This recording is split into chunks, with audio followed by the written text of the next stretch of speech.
بسم اللہ الرحمن الرحیم۔ السلام علیکم دوستو، سعودی عرب میں وبائی مرض کرونا کے کیسز میں آج پھر اضافہ دیکھنے میں آیا ہے۔ اسی بنیاد پر سعودی عرب کے جو متعلقہ ادارے ہیں سیکیورٹی اور وزارت صحت، ان کی جانب سے دوبارہ سے الرٹ جاری کیا گیا ہے اور وارننگ دی گئی ہے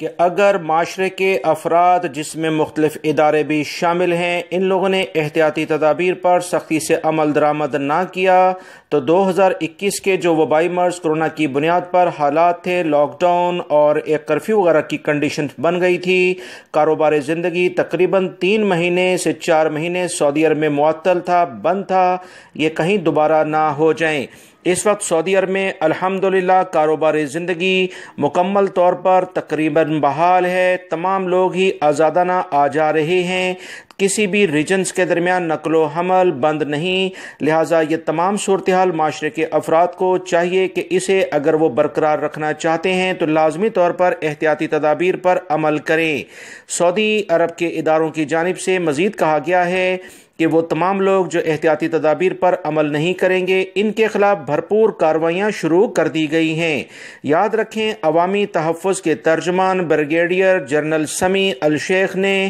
وبائی مرض کرونا کے نئے کیسز بڑھنے کی بنا پر ایک اہم ٹی وی چینل کو پیغام میں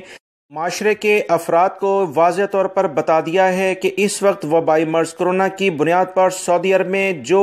صورتحال ہے اسے مزید بہتر کرنے کے لیے اور وبائی مرض کرونا کے کیسز میں بڑھاؤ کو روکنے کے لیے جو بھی صورتحال انہیں اختیار کرنی پڑی وہ کریں گے اور اس پھیلاؤ کو ہر صورت میں روکا جائے گا۔